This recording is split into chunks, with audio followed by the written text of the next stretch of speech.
ブライト・ノアの戦争、一年戦争からマフティー・ドーランまで宇宙世紀を見届けた男。第一章ブライト・ノアは宇宙世紀の中心にいた。宇宙世紀の歴史を語るとき、人々はまず英雄の名を思い浮かべる。アムロ・レイ、シャア・アズナブル、カミーユ・ビダン、ジドー・アーシタ、バナージ・リンクス、そしてハサウェイ・ノア。彼らは時代の象徴だった。ニュータイプとして戦場を変え、思想を背負い、時に世界そのものを動かした。だが、その彼らの近くにはいつも一人の男がいた。ブライト・ノア。彼はニュータイプではなかった。シャアのような思想家でもなく、アムロのような天才パイロットでもない。歴史を変える言葉を持った革命家でもなかった。それでもブライトは宇宙世紀の大事件の現場に立ち続けた。一年戦争、グリプス戦役、第一次ネオジオン構想、シャアの反乱、ラプラス事変、そしてマフティー・ドーラン。それぞれの戦争は同じ姿をしていなかった。最初は国家と国家の戦争だった。次に連邦の内部から腐敗が現れ、戦争は内戦となった。やがてジオンの亡霊が戻り、シャアは人類の未来そのものをかけた思想戦を始める。ラプラス事変では連邦の正当性が問われ、マフティー・ドーランでは地球に住む権利をめぐって反乱が起きた。ブライト・ノアの人生とは宇宙世紀における戦争の変質を環境から見続けたもう一つの年表である。彼は戦争を始めた男ではない。世界を変えた男でもない。しかし世界が壊れるたびにその崩壊の現場に置かれ、命令を出し人を生かし死を見届ける役目を背負わされた。宇宙世紀は何度もブライトを必要とした。第2章一年戦争、国家と国家の戦争。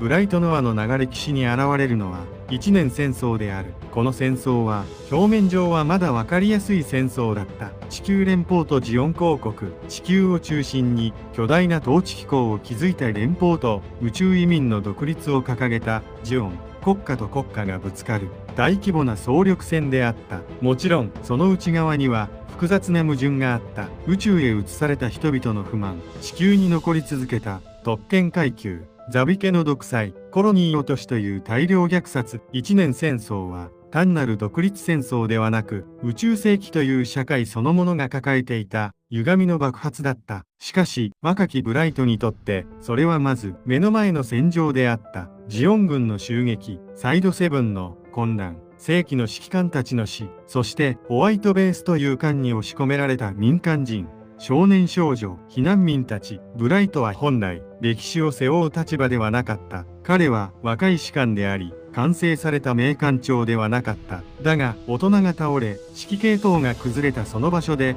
彼は艦長の役目を押し付けられる。ブライトの物語は偉大な指揮官が最初から堂々と環境に立つ物語ではない。大人がいなくなった場所でまだ若い男が大人の役を引き受けざるを得なかった物語である。第3章ホワイトベース、宇宙世紀の縮図。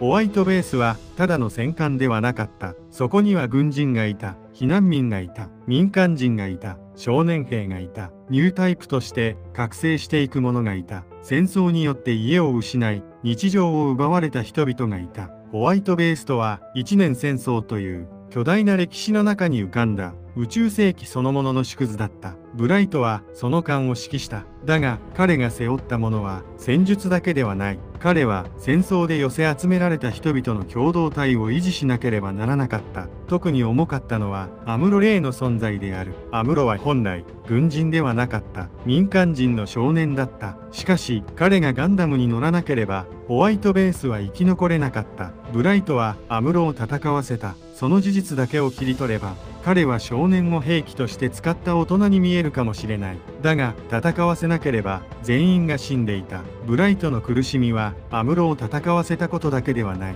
アムロを戦わせる以外の選択肢がない戦場で命令を出す側に立たされたことだった。ここにブライトの原点がある。少年を守るために少年を戦わせる。生き延びるために誰かを戦場へ送り出す。それは個人の冷酷さというより戦争そのものが人間に強いる矛盾であった。第4章ニュータイプ時代を指揮したオールドタイプ、ブライト・ノアを語る上で忘れてはならないことがある。彼はニュータイプではなかった。彼の周囲には時代を変える者たちが現れる。アムロ・レイ、カミーユ・ビダン、ジドー・アーシタ、バナージ・リンクス、ハサウェイ・ノア。彼らは普通の軍人とは違う感受性や力を持ち、戦場でしばしば奇跡のような結果を生んだ。しかし、ブライト自身は、その奇跡の側にはいなかった。彼は、彼らの内面を完全に理解できるものではなかった。ニュータイプの見ている世界、感じている声、戦場で背負っている精神の重さを、完全には共有できなかった。それでも彼は、彼らを指揮しなければならなかった。理解できないまま信じる、制御できない力に頼る、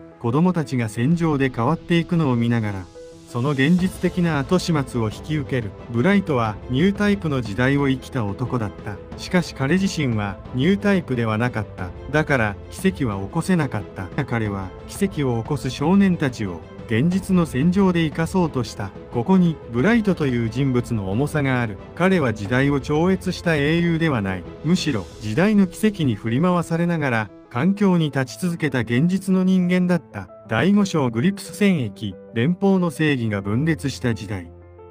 1年戦争が終わっても宇宙世紀の問題は終わらなかった。ジオン公国は敗れた。しかしジオンを生んだ不満は消えなかった。そして勝者であるはずの地球連邦も勝利によって正義を証明したわけではなかった。次にブライトが目撃するのは連邦の内部から生まれた腐敗である。ティターンズ、ジオン残党狩りを名目に力を持ったこの組織はやがてスペースノイド弾圧の象徴となる。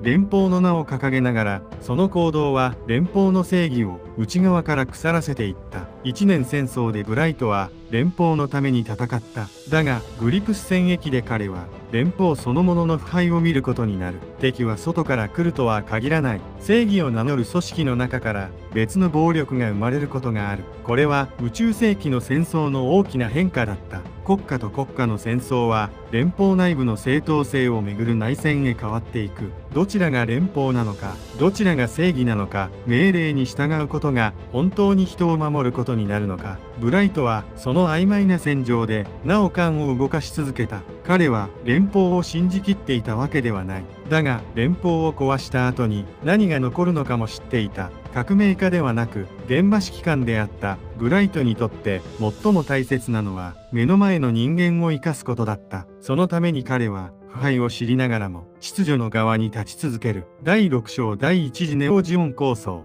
終わらないジオンの亡霊。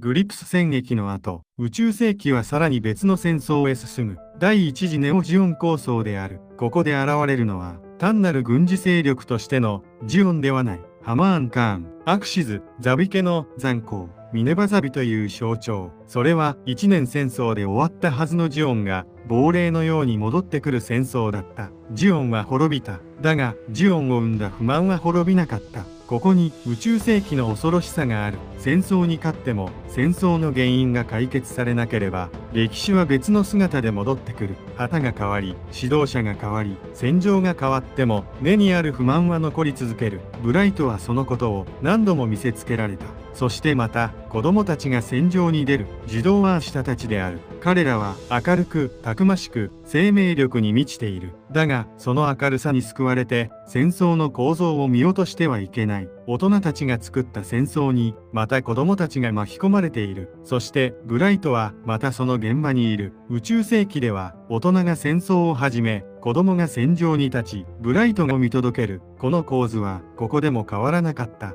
第7章シャアの反乱。戦争は思想そのものになった。そして宇宙世紀は第2次ネオジオン構想、すなわちシャアの反乱へ進む。この戦争は単なる軍事衝突ではなかった。シャア・アズナブルは地球にしがみつく人類そのものに絶望していた。人類は地球を汚し続ける。地球に居座る者たちは変わらない。ならば地球から人類を引き離さなければならない。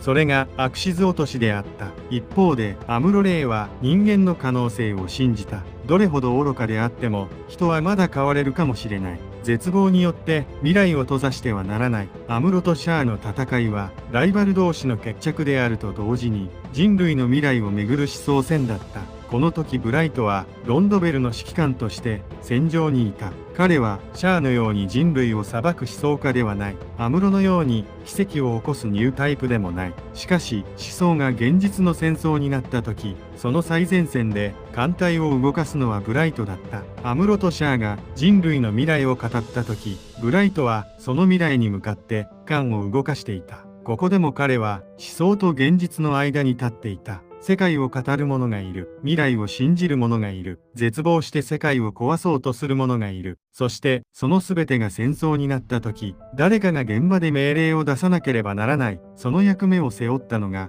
ブライト・ノアだった。第8章ロンドベル。巨大連邦の中の小さな良心。ロンドベルは地球連邦の舞台である。しかし、それは連邦そのものではない。むしろ、巨大な官僚国家の中で、危機処理のために前線へ押し出された少数精鋭部隊だった。ここにブライトの立場がよく現れている。ブライトは連邦の英雄である。だが連邦の中枢にいるわけではない。危機が起きれば必要とされる。しかし連邦を根本から変える権力は与えられない。連邦はブライトを必要とした。だがブライトに連邦を変える力は与えなかった。これはブライトの人生を通じて続く構造である。彼はいつも現場にいた。政治中枢ではなく責任だけが集中する場所にいた。腐敗した官僚たちは後方に残る。そしてその最前線でブライトはまた環境に立つ。ブライトは連邦の顔ではなかった。連邦が直視したくない危機を処理するために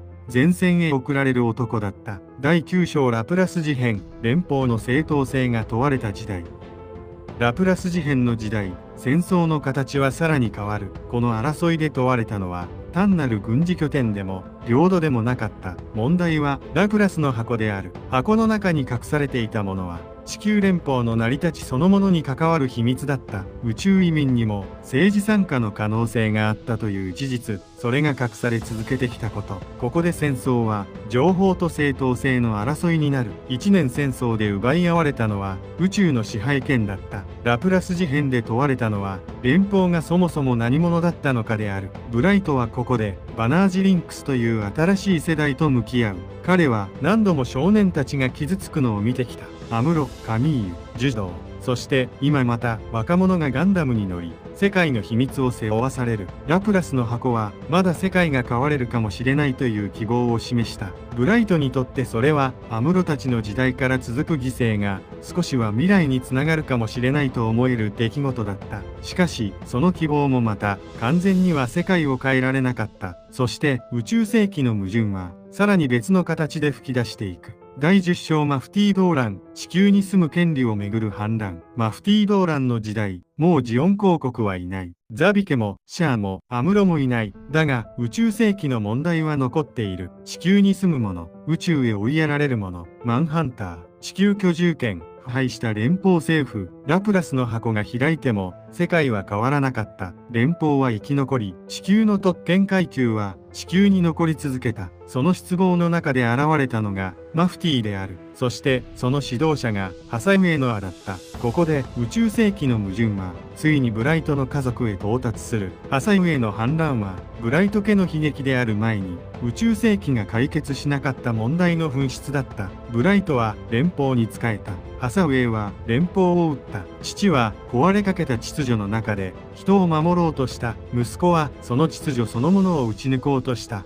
この対立は単なる親子のすれ違いではない。宇宙世紀そのものが親子を別々の場所へ押し流した結果だった。ブライトが守ろうとしたものは腐敗していた。ハサウェイが壊そうとしたものはそれでも人々の生活を支える秩序でもあった。どちらも完全な正義ではなかった。だからこそこの悲劇は重い。第11章ハサウェイ。宇宙世紀の矛盾が家族へ帰ってきた。